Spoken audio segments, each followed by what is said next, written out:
Que le Seigneur vous bénisse, chers frères et sœurs, bien-aimés dans le Seigneur Jésus-Christ. Nous vous présentons notre émission « La Bible parle » du pasteur Bilvenga, Parousia Mission à Kinshasa, République démocratique du Congo. Le thème que nous voulons aborder ce jour est intitulé « Les deux lois ». La bénédiction et la malédiction. Pourquoi ces deux thèmes? Tout simplement par rapport au fait que nous sommes dans un temps où il y a une grande confusion dans laquelle le peuple de Dieu est plongé. Et ce peuple est devenu victime de plusieurs pratiques, de plusieurs interprétations.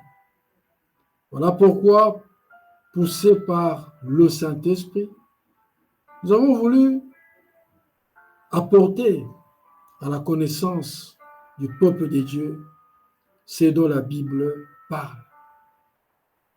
Nous voulons servir Dieu, mais Dieu est la parole. Et c'est sa connaissance, la connaissance de cette parole, qui peut nous rassurer que nous servons Dieu. Josué chapitre 8, au verset 34, il est dit ceci. Josué fit ensuite toutes les paroles, lut ensuite toutes les paroles de la loi, les bénédictions et les malédictions, suivant ce qui est écrit dans le livre de la loi. Ainsi, nous voyons qu'il y a des bénédictions, mais qu'il y a aussi des malédictions. C'est tout le monde qui veut être béni, et personne ne veut être maudit. Mais comment obtenir les bénédictions de Dieu? Là est la grande question, au regard de tout ce que nous voyons aujourd'hui. Beaucoup des imposteurs, beaucoup des farceurs, et le peuple de Dieu est dans la confusion. Les familles se divisent, les familles se déchirent, les familles s'entretuent au sujet de ces questions de bénédictions, de malédictions et autres. Laissons la Bible nous parler à ce sujet.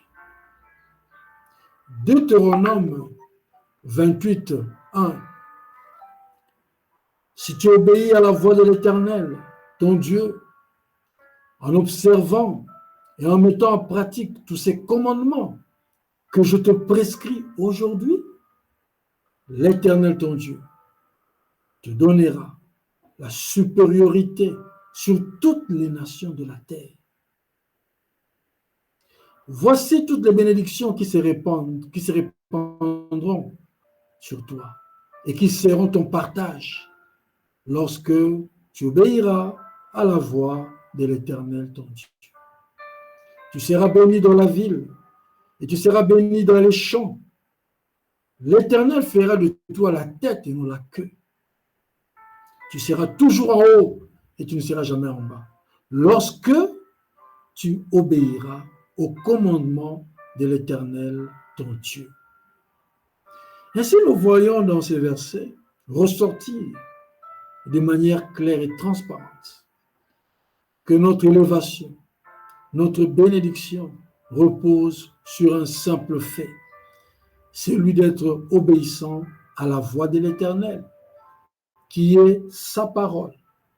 Il ne s'agit pas d'une vision que quelqu'un a eue quelque part, mais il s'agit bien du « ainsi dit le Seigneur » qui se retrouve dans les Saintes Écritures.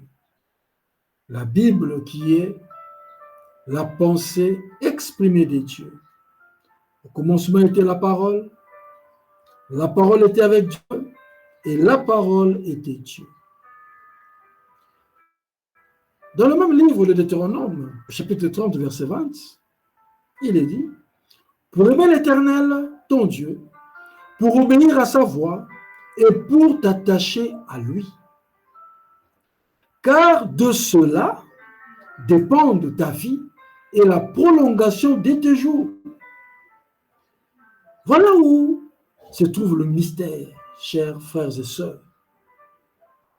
Ce n'est pas un sortilège qui viendrait de qui que ce soit, ni quelques paroles ou quelques pratiques, quelques rituels, mais tout simplement ton obéissance à sa voix, ton attachement à lui, la parole. C'est de cela que dépend ta vie. Mais c'est là où nous sommes négligents. C'est là où nous sommes distraits. C'est là où nous nous livrons à toutes sortes de vies sans examiner notre marche, notre conduite. Et c'est ainsi que tu pourras demeurer dans les pays que l'Éternel a juré de donner à tes pères, Abraham, Isaac et Jacob. 1 Samuel 15, 22, Samuel dit, l'Éternel trouve-t-il du plaisir dans les holocaustes et les sacrifices, comme dans l'obéissance à la voix de l'Éternel? Voilà comment Dieu est regardant pour qu'on obéisse à sa parole, à ses exigences. Voici, l'obéissance vaut mieux que les sacrifices, et l'observation de sa parole vaut mieux que la graisse de bélier. Nous nous livrons dans des jeûnes, nous nous livrons dans des corvées, permettez-moi l'expression, alors que la simple obéissance à sa parole, en d'autres termes, nous conformer à ce qu'il nous exige de faire, est la solution pour notre élévation, notre prospérité et notre bénédiction. Romains 5, 19, parlant de Jésus, dit, car comme la désobéissance d'un seul homme, beaucoup ont été rendus pécheurs. De même, par l'obéissance d'un seul, beaucoup seront rendus justes. À cause de l'obéissance du Fils de Dieu, la vie éternelle nous a été donnée. Oh, quel secret, l'obéissance à Dieu. Éphésiens 6, 1 dit ceci, enfants, obéissez à vos parents, selon le Seigneur, car cela est juste. Honore ton père et ta mère. C'est le premier commandement avec une promesse, afin que tu sois heureux et que tu vives longtemps sur la terre. Aujourd'hui, on dit, tel a reçu un mauvais sort, les mères de famille et toutes ces choses. Et il y a des pratiques. Coupez les liens, faites ceci, toutes des sortilèges de toutes sortes. Mais obéissez à vos parents, selon le Seigneur, et tes jours seront heureux, et tu vivras longtemps sur la terre. C'est ce que dit l'Écriture. Deutéronome 7,12 dit, si vous écoutez ces ordonnances, si vous les observez et les mettez en pratique, l'Éternel, ton Dieu, gardera envers toi l'alliance. Oh là là, qui n'a pas besoin de cette alliance? Cette fidélité du Seigneur, sa protection, son amour, sa grâce. Mais il y a une condition. Il dit, écoutez ces ordonnances. Vous devez les observer et les mettre en pratique, monsieur. Le mettre en pratique, mon frère, ma soeur. C'est alors que lui, à son tour, gardera son alliance avec toi. Mais l'évangile d'aujourd'hui, c'est juste nous promettre beaucoup de choses. Mais nous ne nous interpelle pas sur notre marche avec le Seigneur, sur notre conduite envers Dieu. Est-ce que vous écoutez ses ordonnances? Est-ce que vous observez sa parole? Est-ce que vous la mettez en pratique? C'est là la grande question. Il continue, il dit, tu seras béni plus que tous les peuples. Il n'y aura chez toi ni homme, ni femme stérile, dit la parole de Dieu. Aujourd'hui, nous avons des stériles parmi nous.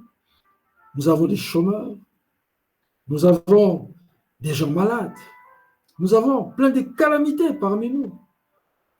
Mais est-ce que nous avons posé la question à notre cœur si nous avons pratiqué la parole de Dieu?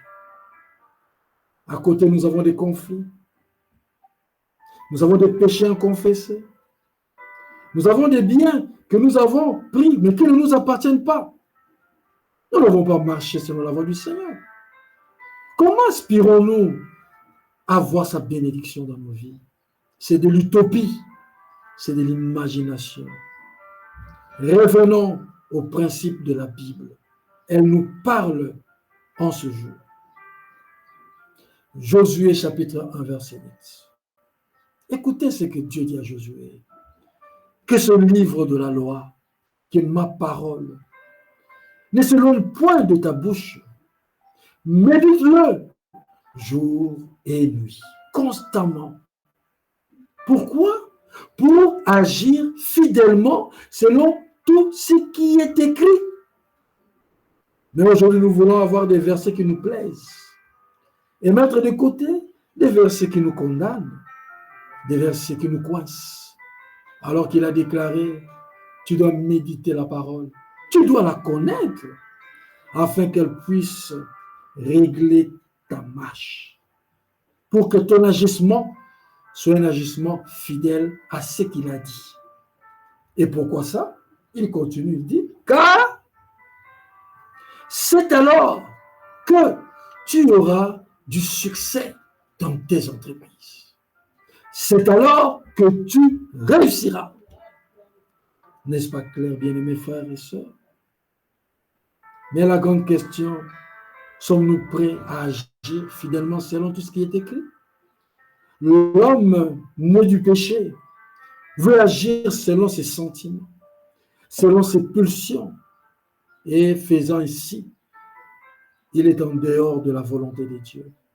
Il est loin du dessein de Dieu et il ne peut pas atteindre la réussite, la prospérité. Et d'autres vont même dans d'autres voies obscures. Mais nous savons qu'il y a une fin par rapport à cela. Peux-tu t'examiner aujourd'hui?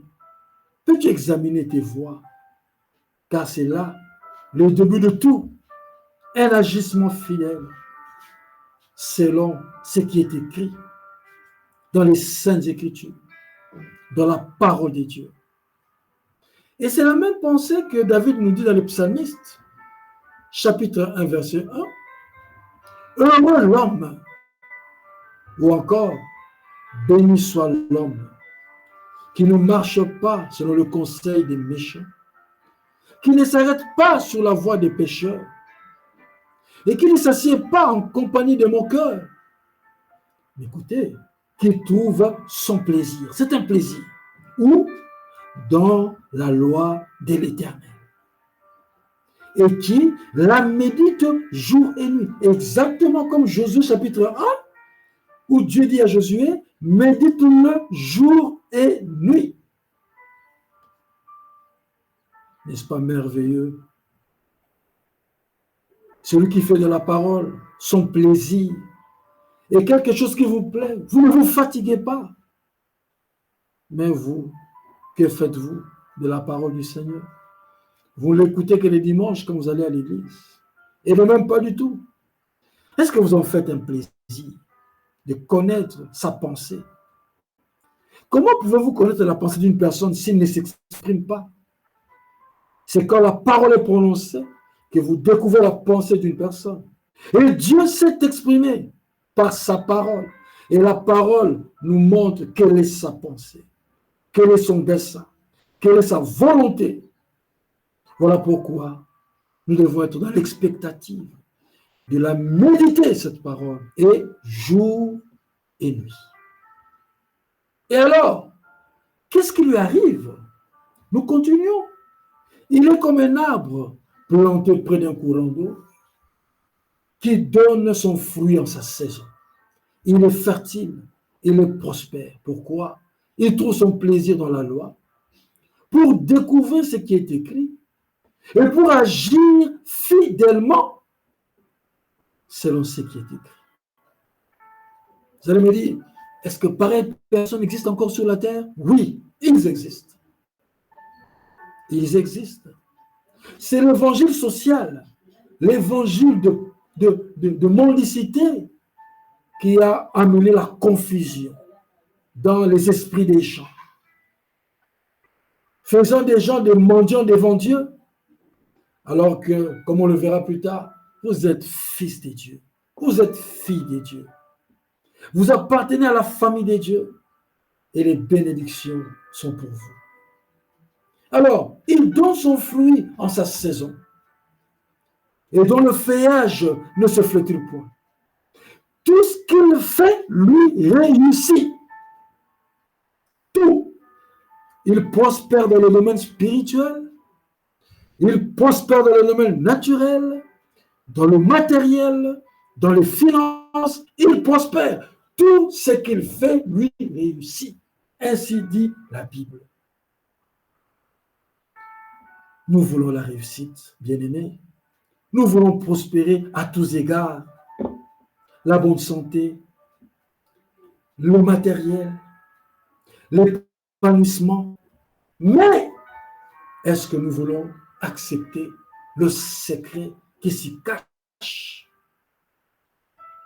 Un agissement fidèle, une obéissance à sa voix, à sa parole. Voilà pourquoi cherchez des hommes de Dieu qui ne vont pas raconter leur vie, mais qui vont prendre les saintes écritures et vont vous exposer la pensée de Dieu, votre Père. Ils vont vous exposer la volonté du Seigneur. Et quand vous aurez la connaissance de cette volonté, vous allez agir en conséquence. Et la gloire de Dieu, et la bénédiction de Dieu, et la main du Seigneur va accompagner votre vie. Psaume 119, verset 1. Il est dit, heureux ceux qui sont intègres dans leur voie, qui marchent selon la loi de l'Éternel. Heureux ceux qui gardent ses préceptes, qui le cherchent de tout leur cœur. Aujourd'hui, c'est le voyage, c'est très bien. Aujourd'hui, c'est le mariage, c'est très bien. Mais Jésus a dit, cherchez d'abord le royaume des cieux et sa justice. Et le reste vous sera donné par-dessus tout. Nous en parlerons dans nos prochaines présentations. La vie éternelle, c'est la préoccupation du croyant. Les autres choses sont accessoires. Qui ne commettent point l'iniquité et qui marchent dans ses voies. Tu as prescrit tes ordonnances pour qu'on les observe avec soin. Il a prescrit la parole. Non pas pour qu'on se promène avec la Bible en faisant un simulacre du christianisme, mais pour que ce qui est écrit dedans soit l'expression de notre vie. Puissent mes actions être bien réglées, afin que je garde tes statuts, dit David, que mes actions